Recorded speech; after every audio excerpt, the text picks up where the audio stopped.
The New Orleans Saints wrap up training camp with a slew of touchdowns, and rookie wide receiver Bub Means balls out. We got all of that and a little bit of lanyap for you on today's episode of Locked On Saints.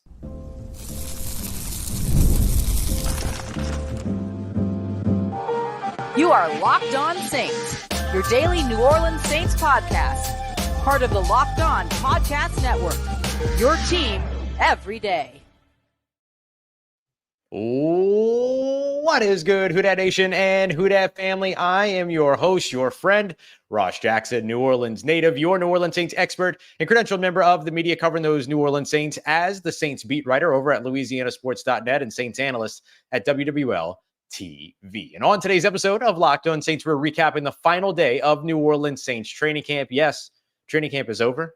One more preseason game on Sunday, and then Who Dat Nation, we are into the regular season. I am so excited for football to fully be back, but it has been a lot of fun to watch training camp. So let's break down what happened to wrap up camp today. So we're going to be taking a look at some changes coming when it comes to play calling. We're going to dive into Payton Turner returning, as well as some other attendance and practice notes and things like that.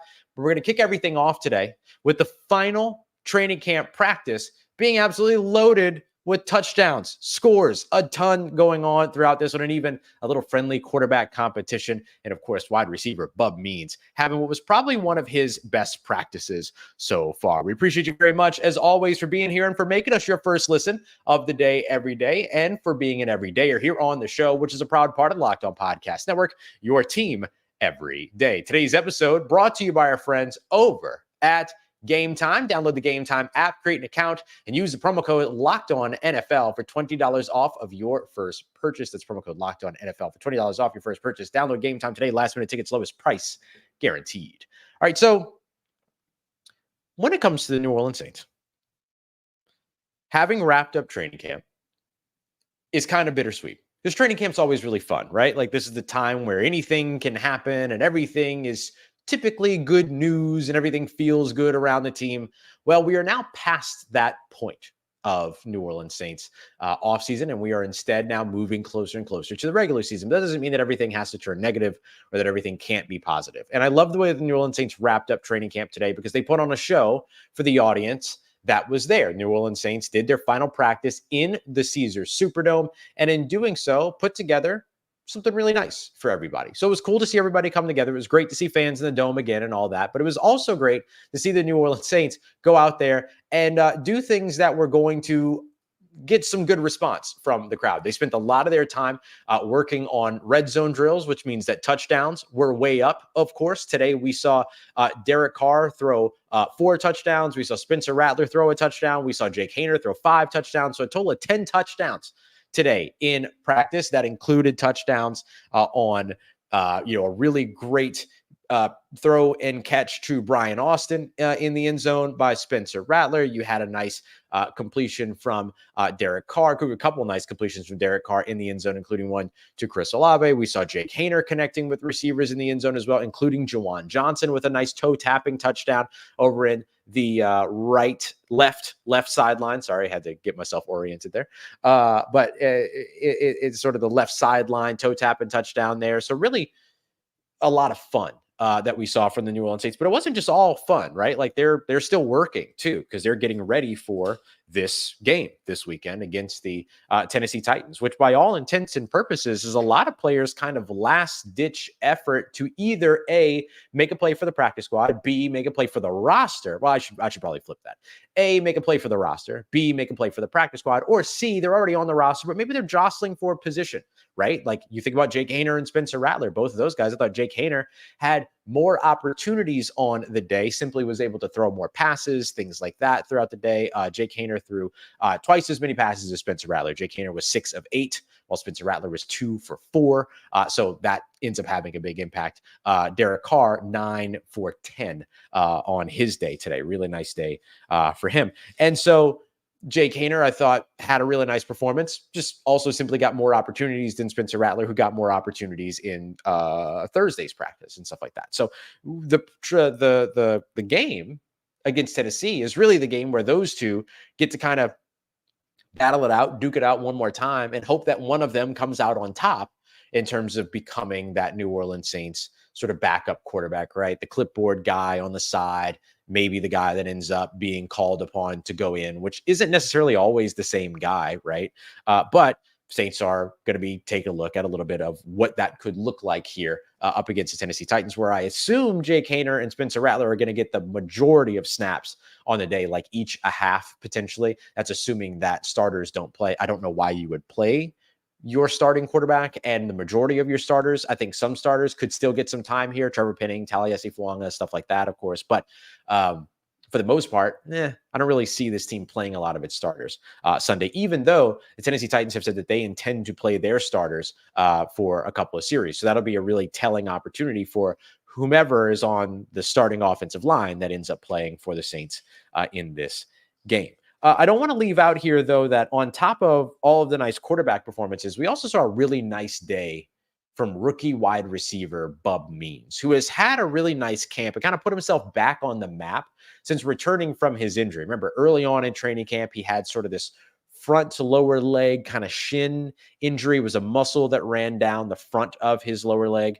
And he missed a considerable amount of time out in California with that, got back here to New Orleans, and it was able to kind of get rolling with the team a little bit more and started to like work his way back and kind of ramp his way up during the final week of practices in New Orleans. Well, today he had a really, really nice day. First two times that he was targeted, wasn't able to reel the passes in, but after that, he ended up kind of turning things around. He ran a really nice pivot route. So think about a pivot route as like pushing up field a little bit first, faking kind of like you're going to take a slant, but then pivoting to an out route. So you're kind of running this route that kind of looks like a 7 almost. And it's a really nice route. It's one of my favorite routes in football. It was always one of my favorites to run when I played. It's one of my favorites to watch as well when it works.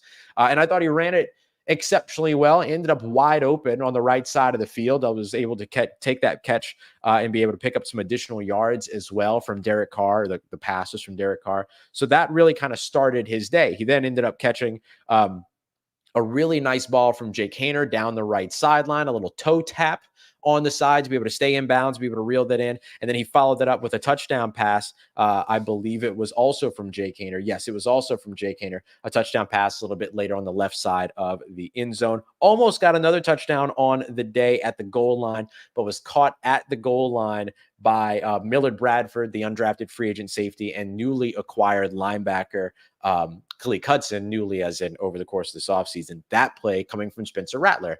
And so you see Spencer Rattler, Jake Haener, and Derek Carr. And by the way, him catching a pass from Derek Carr does mean that, again, Bub Means was given some first team reps, which was very nice, which is nice to see. I mean, it's not like they were being kind to him. He's earned those, but it was nice to see. But he's got comfort with all three quarterbacks, and I think that could end up taking him a long way here in this Tennessee Titans game if he sees a lot of action. So I expect to see hopefully a good bit of number 16 in this game up against Tennessee, and an opportunity for him to maybe fight for that last wide receiver spot. If the Saints keep 5 or 6 in either case, that would be a great spot for him to be able to land. Also, I will tell you now, there have been some rumblings. I don't know the validity, but there have been some rumblings around Mason Tipton potentially getting back into action this weekend as well. If he's able to kind of test out well Saturday and then before the game on Sunday, we may see him. So that's going to be a pretty nice battle at wide receiver of these guys trying to prove themselves. Kevin Austin Jr., Equinemius St. Brown, Stanley Morgan Jr., Samson Nakua, all of that. So really good stuff to see at that position. So a lot of fun stuff for the Saints fans that were in attendance. They also got to see some players making their return to action. Let's break that down. And then I want to tell you about a really fun thing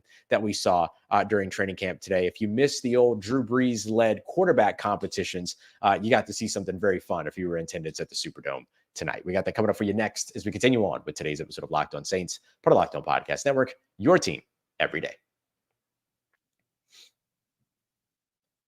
And this show is sponsored by BetterHelp. What's your self-care non-negotiable? Some people don't like to miss a gym day. I personally don't like to miss a therapy day. I'm a big believer in therapy. I've utilized therapy a ton, especially since the pandemic. My mental health got a little bit thrown off during that time and stuff like that. I still deal with like anxiety and panic attacks and like stuff like that. I'm perfectly open talking about them thanks to me being able to attack those things in therapy. So it's been awesome. It's been really helpful for me. It's been able to help me like put a name to the things that I experience. And sometimes that's like half the battle. So highly recommend, if you've ever been thinking about therapy, giving BetterHelp a try. It's entirely online, designed to be flexible, convenient, suited to your schedule, because it's entirely on your laptop, your phone, whatever it is that you want to do. So look, never skip a therapy day with BetterHelp. Visit BetterHelp.com/lockedon to get 10% off of your first month. That's BetterHelp, HELP.com/lockedon. All right, family, the New Orleans Saints welcome back a couple of key players that are going to play some big roles in this Tennessee Titans game. Let's break all that down here as we continue on with today's episode. Of course, we'll also take a look at a little bit of a live quarterback competition that some folks in the Superdome got the opportunity to enjoy this evening. We appreciate you very much, as always, for making us your first listen of the day every day, even when we're streaming live at 8:45 p.m. Central Time. People still coming through. Really appreciate you being here. And of course, appreciate you whether you're catching the show live or you're watching or listening later. Means the world to me that you are here. If you want to check out another show tonight or tomorrow, depending upon when you're listening to this, make sure you go and check out Locked On Fantasy Football. Vinny Iyer, Michelle Majuk, they do a great job every single Monday through Friday giving you the up-to-date fantasy football advice you need to be the smartest player in your fantasy football leagues. Go and check them out today. All right, so look, the Saints had a couple of key returns today that I think end up going a long way. The first of which is Payton Turner. Payton Turner was one person that caught a lot of flack yesterday after he missed practice. And then Saints head coach Dennis Allen kind of updating that it was a flare-up of the old toe injury that sidelined him for the majority of last season. And everybody kind of went, uh-oh. You know what I mean? Because it's always the availability conversation when it comes to Payton Turner. As I always like to say, it's never been a conversation of the talent. It's always been a conversation of the availability. And that's just me trying to be fair to the guy who is dealing with these injuries and all this other stuff. But true to his word, as Dennis Allen said, it doesn't feel like it's a big deal. It clearly was not a big deal, or at least not a big enough deal to keep Payton Turner off of the practice field for a second day. So he was back out there today. Didn't see him make a ton of big plays. Didn't see him get super involved all the time and things like that, but was still out there and was still getting some work in. So great to see him back. We also saw preseason star cornerback Rico Payton, the undrafted free agent rookie out of Pittsburgh State, make his way back to the field in team drills here on this Friday. That is huge for Rico Payton. That's big, because that probably means he's playing in the game on Sunday. And if he plays in the game against the Tennessee Titans the way that he played in those games against the Arizona Cardinals and the San Francisco 49ers, things could be looking up for Rico Payton. I did my 53-man roster this morning. If you haven't seen it, make sure you go back and check that out, whether you watch the episode or you go and read the accompanying article over at louisianasports.net. All the same to me, whatever works for you. Appreciate the support either way. Rico Payton didn't make my roster because he was dealing with the injury. And I just didn't know, is he going to be ready in time? Is he going to be back? Is this going to end up derailing his progress in terms of making the roster and all these other things? And so I put Shamar Jean-Charles on there instead, because Shamar Jean-Charles was with the team towards the end of last year, starting week 12. Week 12? Starting week 12, but yeah, he started with this team week 12, but then didn't play until 16, 17, 18.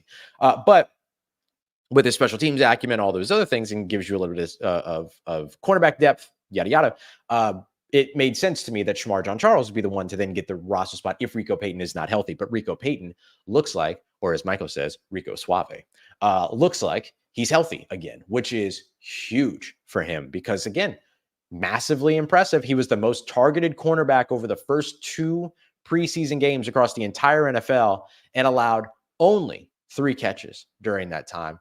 Really, really nice performances from Rico Payton. So you want to see it again up against the Tennessee Titans. And if that happens, then there's a chance.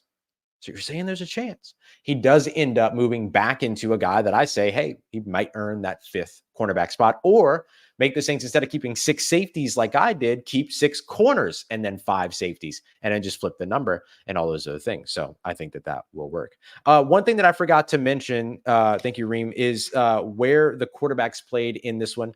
Derek Carr took first team snaps. Jake Haener took, Derek Carr took first team snaps.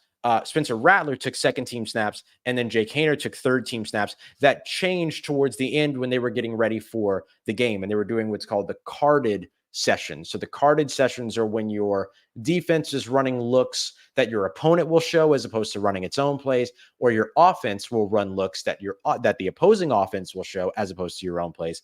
And in those situations, then Jake Haener moved into second team because he's the guy that's getting ready probably to start the game. So that's really just about like a situational thing. Meanwhile, you'll probably see Spencer Rattler maybe get the second half in this one. They typically alternate those guys. So that's the way that broke out.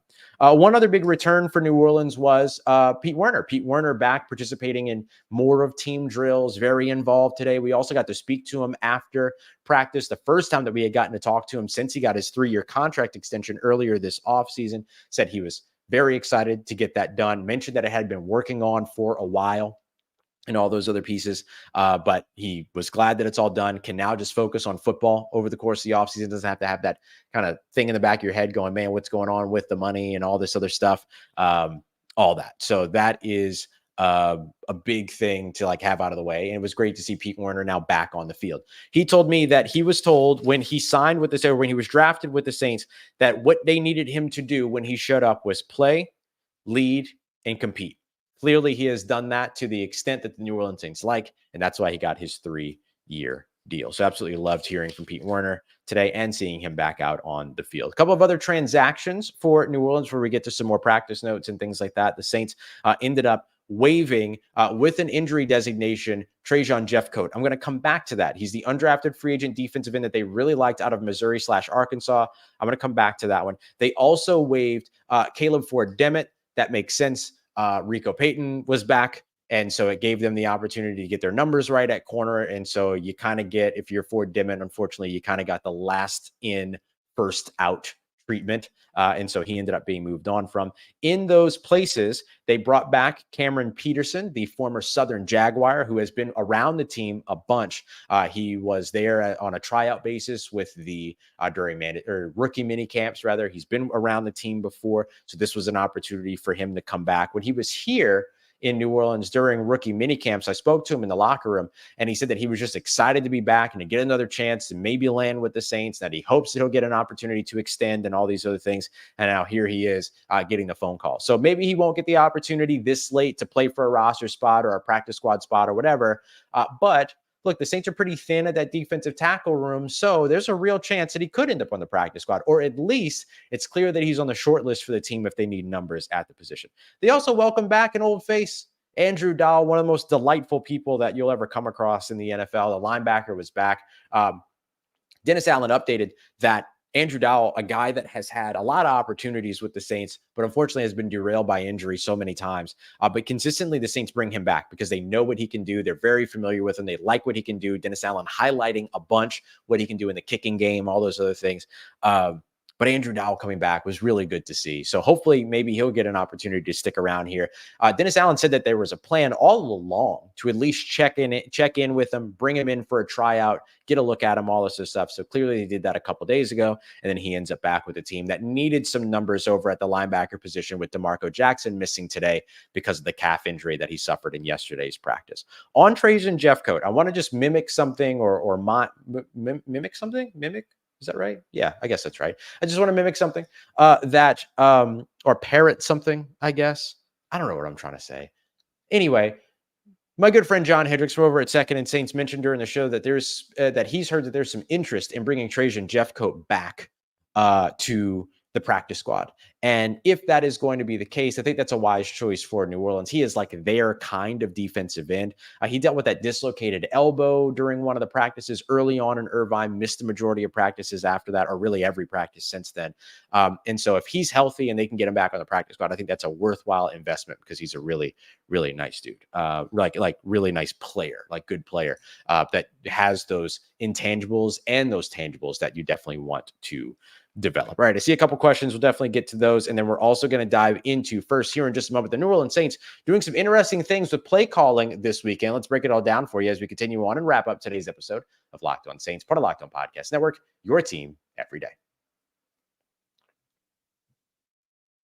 Today's episode of Locked On Saints brought to you by our friends at LinkedIn Jobs. LinkedIn Jobs wants to help you find the qualified candidates you want to talk to faster and for free. If you are a small business and you're looking for a place to build your team, LinkedIn Jobs is absolutely the place to go. It's where I used to go all the time when I was looking for work. And actually, when I worked in theater and we were hiring positions at some of the theaters that I worked at, we used LinkedIn all the time. It was always reliable. And now LinkedIn Jobs is even better. We're talking about 5-6 years ago, the strides that LinkedIn Jobs has made since then. They even have a tool that helps write job descriptions for you and stuff like that, just making everything easier and faster in terms of the process. So go and check them out today because LinkedIn Jobs is awesome. 70% of users that browse LinkedIn Jobs for finding work don't go to any other leading job sites. It's just LinkedIn. So make sure you go check them out today.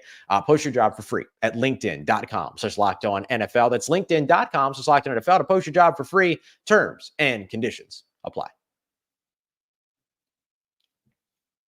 Let's get it. Who Dat Nation, the New Orleans Saints doing some interesting things with play calling this last finale of the preseason. I want to dive into that. Still want to tell you about the quarterback competition thing, and then get to a couple of other points. So let's empty my notebook here. So look, the Saints are going to discuss, or not discuss, but we discussed after practice with Dennis Allen about what the team is planning to do or already has done when it comes to play calling. And one of the things that he highlighted was that Clint Kubiak, the New Orleans Saints offensive coordinator and play call on the offensive side, has been calling plays upstairs for the first two games against Arizona and against San Francisco. That will change this weekend. He will be back down on the sideline calling plays over on that sideline. And so if he's doing that, that's going to be a new thing for the New Orleans Saints offense.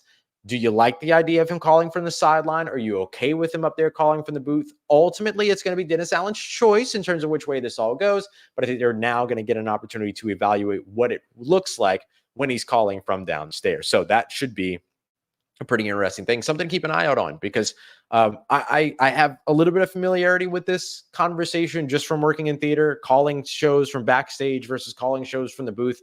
And the vantage point's great from the booth, but you miss the connection and the feel of how an evening is going for your players, literally stage players or field players. In that instance, you kind of miss that feeling when you're up in a booth. So you can see the real value to both, right? Being able to be kind of in that bird's eye to where you can see how everything develops and see how defenses are playing, all these other things. Sideline, you're relying on some of the photos from the bird's eye view to help you with that, and then making play calls and communication, but being right there on the sideline, being able to kind of feel the temperature of the way that everything's going. So it could be very interesting. Let's see how things go this weekend with Clint Kubiak on the sideline. Similarly, over on the defensive side, the New Orleans Saints defensive plays will be called by defensive coordinator Joe Woods. And typically, the New Orleans Saints defense is called by head coach Dennis Allen. This week, they will be called by Joe Woods. Joe Woods also called the first preseason game defense up against Arizona and the second half of the San Francisco 49ers preseason game, as Dennis Allen told us after practice. So just some interesting things there. Okay, let me give you this interesting note about the quarterback competition. I've been holding on to it for a little bit too long. Sorry. But if you're a longtime Saints fan, or even really just kind of like a modern era Saints fan, you'll remember this. If you're a new Saints fan, or if you just are a fan of the show, you might not know this. So I'm going to kind of set this up. But back in the Drew Brees days, they would do this thing during training camp. It was like it was a digital piece that they do, and 53-man roster hasn't been decided yet. And so the quarterbacks would do these competitions afterwards, throw to hit the crossbar, throw to drop into the bags, or do all these other things where it was just like a skills competition basically for quarterbacks. And it was always, Drew Brees and the backup quarterbacks. And then every now and then, like Joe Lombardi, when he was the Saints quarterback coach, would get involved. Well, that's kind of gone away since Drew Brees has left. But today we got to see a little bit of a version of that live, which was a lot of fun. And the fans absolutely loved it up in the stands. It really kind of got everybody riled up. It was cool. So basically what happened was that they put 3 trash cans in a triangle formation in the back end of each end zone, one on each side, or one set trio on each side. Derek Carr and Andrew Janocko threw to one, Andrew Janocko being the team's quarterback coach, and then Spencer Rattler and Jake Haener threw to the others. And then the goal was who can sink one ball into each of the three trash cans first, they win. And it was Rattler and Haener that ended up winning that. But Derek Carr jeering back and forth and, talking back and forth with the fans and all this other stuff. It was great. It was awesome. And the fans absolutely loved it that were in attendance. So it was just a cool, team fan connection moment. All right, let's continue to empty the notebook here. So Blake Grupe did his field goal kicks today. He ended up going 7 for 7, including an extra point that happened during kind of a partially simulated drive. Wouldn't call it an actually simulated drive, but he goes 7 of 7. So that ends up putting him now well ahead in terms of just field goals attempted over Charlie Smith, the rookie challenger at the position. Right now, Blake Grupe is 71 for 83, while Charlie Smith is 57 for 69. Now, Charlie Smith hasn't kicked in a couple days. He kicked at Ullman Stadium at Tulane, where he sunk a 65-yarder, which was great, but then he hasn't kicked since. And it's not that he's injured. It's not that there's anything like that. It's just that Blake Grupe kicked on Wednesday. No one kicked on Thursday in front of media, at least. And then Blake Grupe kicked in the Superdome on Friday. So we'll see what happens. Maybe that just means that Charlie Smith is going to get the bulk of the action during the preseason game. So this was just them getting Blake Grupe some work in before not participating much in the preseason game or something like that. So there is some piece to watch there. But I think Blake Grupe is going to be the Saints kicker in 2024. And I think what the Saints should do is send Charlie Smith through waivers and then bring him back on the roster exemption. You won't be able to use them during the regular season if he's on the roster exemption. However, you do get the opportunity to keep him there until next year and then have him involved in the competition again. I know a lot of people would say, well, Charlie Smith's not going to make it through waivers. Yeah, he probably will. I mean, he's a talented player and everything like that, but typically players make it through waivers. We do this every year. No, that player won't make it through waivers, and they almost inevitably always make it through waivers. Shaq Davis, Emmanuel Butler, name one. You know what I mean? They've all made it. The one exception maybe is Trill Williams, and that wasn't even a roster cut thing. That was the Saints moving on from him to get an injury waiver put on his contract, and the Dolphins ended up signing him, and then he never did anything. And so, but for Charlie Smith, he's only been kicking American footballs for 2 years, a couple of years. Teams that would pick him up from waivers would have to be adding him to their active roster. That seems unlikely. They can't just sign him to their practice squad if they're picking up from waivers and things like that. So he would have to clear waivers and then go to a practice squad in that case anyway. So in that case, they are allowed to keep an international player as a roster exemption, but they still have to cut him. He still has to get through waivers first, then they can bring him back on the roster exemption. So that's the way that they'll have to do that. But I think they'll be able to do that, no problem. But just remember that if he's on the roster exemption, they can't use him at any point in the 2024 season unless they basically cut him and he goes to waivers again and then they sign him back. So it's a little bit of gymnastics that you have to do there. You can't fully take advantage of it like a loophole. It is an actual mechanism instead. All right, a couple of other things for you that I wanted to walk through. We saw a lot of Trevor Penning back with the ones. We did see some mixing and matching for the offensive line, but for the most part, this first team offensive line was Taliesin Fong at left tackle, Lucas Patrick at left guard, Eric McCoy at center, Cesar Ruiz at right guard, and then Trevor Penning at right tackle. That's what I expect is going to be your formation here throughout the regular season, although Oliudo continues to kind of, get those opportunities out there. So we'll see. Maybe he gets a chance to impress a little bit more against Tennessee. But I will say that Dennis Allen mentioned after the practice today that they pretty much have their 53-man roster idea. They know kind of where they're going here. And I imagine that some of that also has to do with position jostling and stuff like that. Who's the starter, who's not, yada, yada. And so I don't know that these types of like this preseason game is really going to have much of an impact on a lot of these like larger conversations and stuff like that. Feels like a lot of this stuff is pretty set. Good question. If Blake Grupe ends up being injured, can Smith be activated? Smith would have to, if he's on a roster exemption, he would have to be cut, clear waivers, and then brought back on the active roster. You wouldn't be able to just move him immediately from being a roster exemption to being on the roster. Like you'd still have to go through the process that would typically happen. All right, I think, here's a couple of other things that I wanted to highlight as well. The New Orleans Saints got a new locker room, and it's really awesome. They gave us an opportunity to kind of go through and tour that. So I just wanted to mention that Club Dub's going to look very different this year.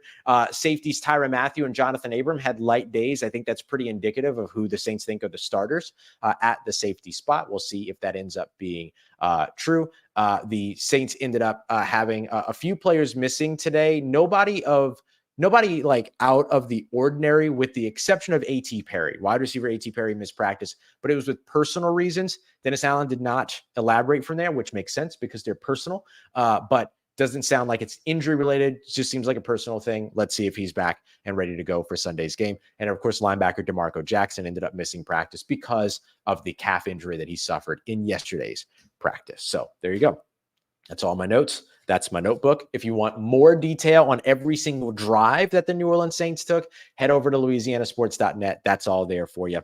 And don't forget, if you're interested in film studies and things like that, to come over and join the Locked On Saints Insider Program by texting Saints to 504-285-7473. Going to do some more Trevor Penning film study tomorrow ahead of Sunday's games. Make sure you come through for that. All right, y'all. We appreciate you very much for being here live and later. Thank you for coming through and joining the show. Don't forget to go and check out our friends around Locked On Louisiana, Matt Moscona over at Locked On LSU, as well as, of course, Locked On Pelicans with Jake Madison. We appreciate you very much for making us your first listen of the day, making us a part of your day, part of your routine, for saying yes to me and the show. As always, if you see me, please say hi. And if you need anything else around your New Orleans Saints in between these episodes, make sure you follow me on your favorite social media at Ross Jackson, NOLA. Hit me up. Let me know how the family's doing. Let me know how you living. Let me know how you're momming them. And trust Who Dat Nation, I'll holla at you.